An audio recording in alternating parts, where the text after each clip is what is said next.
the money goes to a corporate oligarchy. The food crops they once grew with a plow and a hoe been turned into opium poppies, growing row on row. Our infrastructure's crumbling, our social structure too. It's a corporate scam, they don't give a damn while screwing over me and you.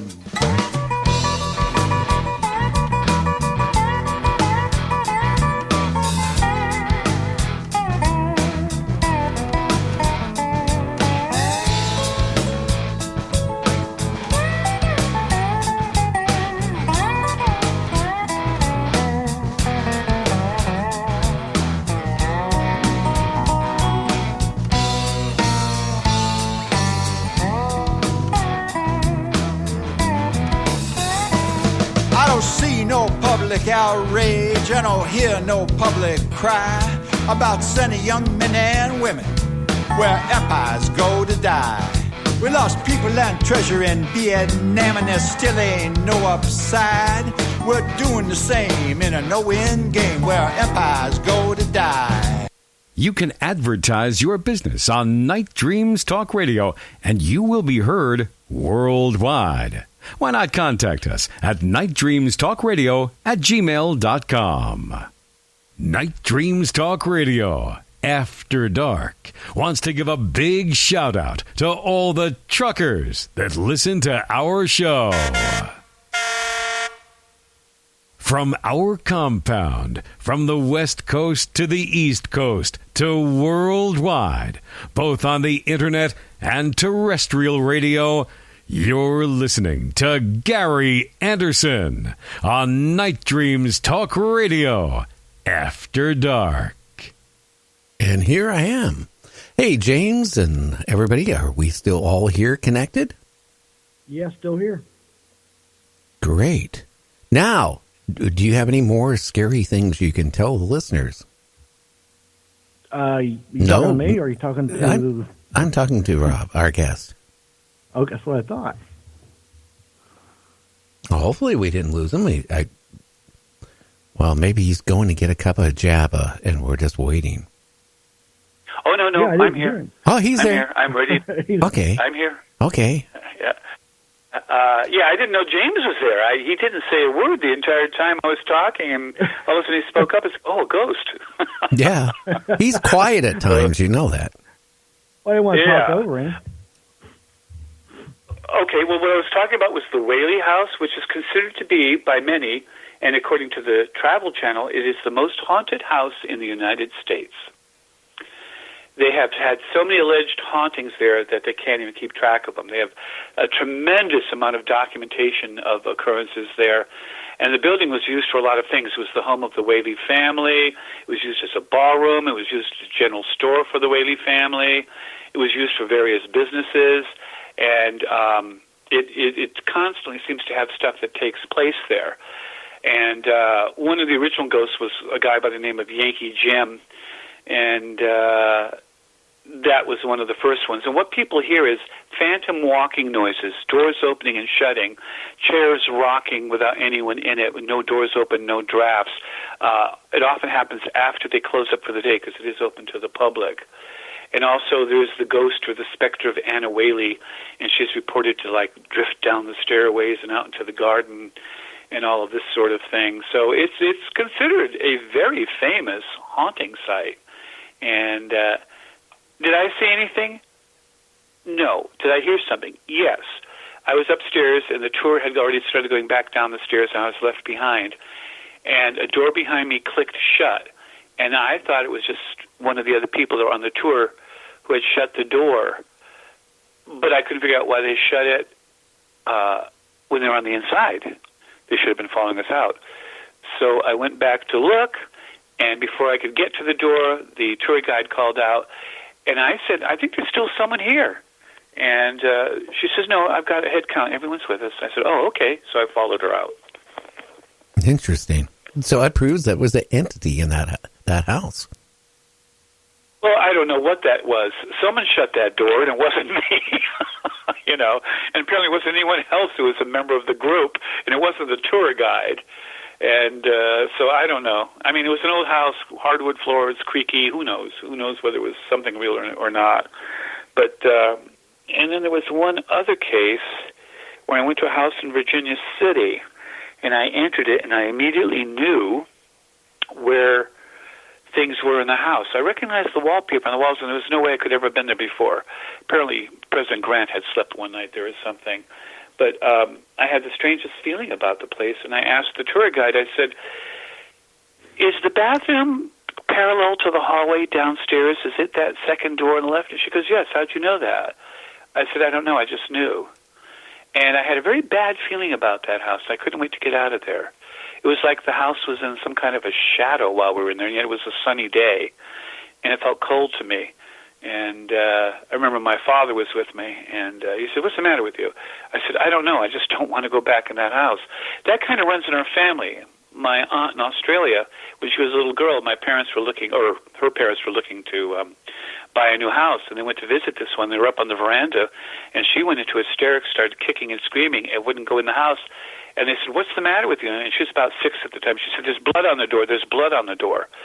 And then they found out from the estate agent that the house had had a murder in it, and that's why it was being sold so cheaply. Now, there's no way this little 6-year-old aunt of mine at the time could have possibly known that. Even her parents didn't know that. So that kind of thing sort of runs in my family. How about you?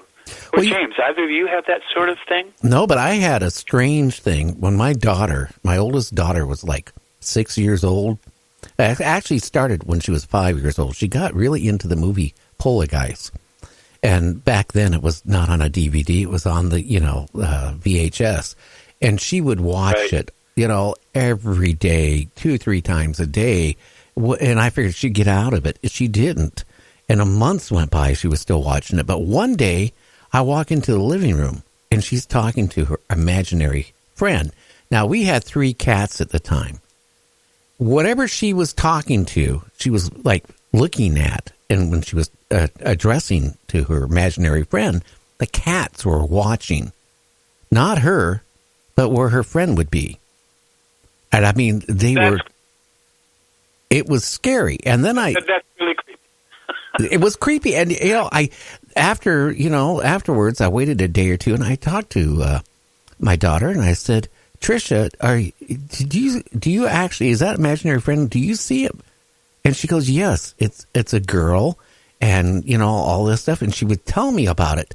But every time she would go and go into one of these fits where she was talking to her imaginary friend, the cats were just so intense looking at whatever was not there. It just made me wonder, maybe young kids at certain ages can see things that we don't.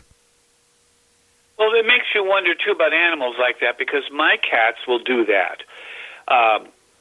I'll be here alone in the evening, and all of a sudden my cats, they'll be on the living room floor. I'm watching the TV. All of a sudden they start staring towards the ceiling behind me, the top of the wall behind me. And it isn't just one, it's all of them. They're all just staring intently. It's like, okay, there must be a moth or a bug or something batting around up there, or a spider or something running across the wall. But then when I looked, there was absolutely nothing. I even turned on lights and looked. And then I turned them off again, sat down with that screwy cats, and then I'm watching the show.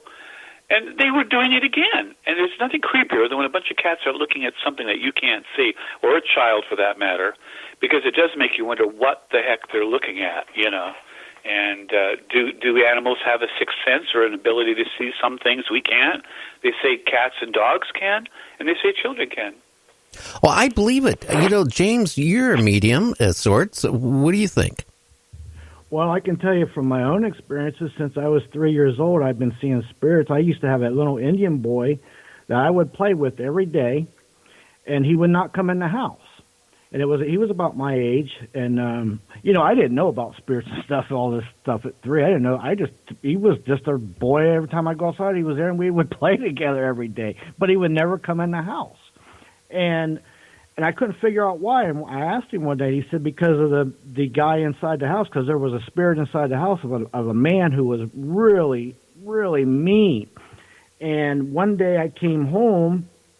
I just bought a Spider-Man book. My dad, we came home and went upstairs, showed my mom. I turned around and go back downstairs, and that guy that was in our house, he pushed me down the steps at 3 years old. These hard oak stairs. I missed the first top three and landed at the bottom. And all these years went by, and I never knew, because my parents, they don't kind of believe in that stuff. And my mom, about a few months ago, she said that she did see that guy in there, and she finally got my dad to move out of there shortly after, because we did move shortly after that. But yeah, I've been seeing spirits since I was little. I didn't know they were spirits then, but that's what they were. Well, I think it's probably true. There seems to be a lot of, excuse me, at least circumstantial evidence for it being true. For instance, the Whaley House has tremendous documentation about hauntings. That's one reason they call it the most haunted house in America. It just goes on and on and on there. None of them seem to be too inimical or evil in nature, but they definitely are there. And speaking of which, I'm going to have to go because I'm supposed to go to a party, and I'm late. Okay. Well, hey, I do appreciate you, calling in, and we'll be talking to you in November. Oh, yes, you will. And in the meantime, try to stay safe and don't let those spirits get to you, okay? It depends on the what... only spirit I like is vodka or rum.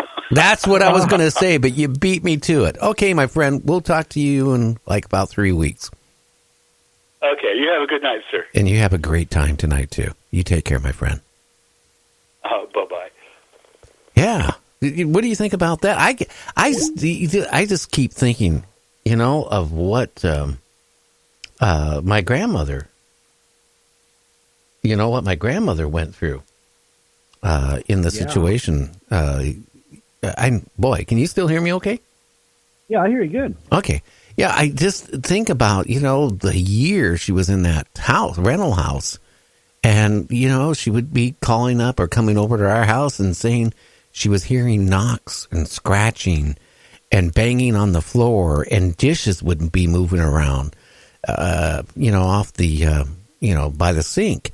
Weird things, and clothes would be moved around. And she, at one point was blaming my grandfather for doing all this stuff. But, again, when they moved out and then it all of a sudden was in the news that there was a body underneath the house, that just made me realize that there is creepy things of, when you're dead, maybe you're physically dead, but your spirit is still trying to communicate. No closure. I would think that lady, it was buried underneath that house, wrapped up in that blanket, had no closure. No, she was absolutely at not at ease or at rest by no means. Another event that happened to me, like in 1987, I think, I was going to move to the East Coast, but for about a week, or 2 weeks or a month or whatever, I was going to stay at my cousins and my aunts. So I lived there, and me and my cousin lived in this pretty good-sized room. It was all oak floors. And his girlfriend at the time was apartment downstairs, and he would be down there every night. And every night, my aunt, she had OCD. She would wash her clothes and fold them all, crazy like that. So every morning, my work clothes, would be clear across the room on the floor by the door. And I'm thinking my cousin's doing this. Well, his would be doing that too, and he's thinking I was doing it. Well, here there was a spirit doing it. There was a spirit of an old man that died there, and I didn't think much of it, but it kept going on for about a week, and then it came to a head. One night, I just lay down, wasn't even asleep, I just lay down in bed, pitch dark in there, and it sounded like, imagine one of them great big giant stainless steel pans full of other stainless steel pans, and take it and slam it as hard as you can on that hard oak wood floor right beside my bed. And I'm going to tell you something. That is what happened. And my aunt come running in, and my cousin was right below me downstairs. He'd come running upstairs. And when they peeled me off the ceiling, what was going on? I'm dead serious. I mean, tell you, I flew so high out of that bed, I almost had a heart attack. There wasn't one thing out of order or nothing in there. But it was that spirit of that old man trying to get my attention because he knew I could kind of see him and feel him, and he was trying to get, talk to me or something. And anyway, I at that age, I didn't want to bother with that stuff, and I couldn't sleep. I had to move out. Because he wouldn't leave me alone. But that was when it came to a head. That was it. I had to go. I mean, it really put me to the ceiling. Well, I think there is a lot of strange things. I haven't had paranormal things like that happen. I have had things where I can't really say it was paranormal.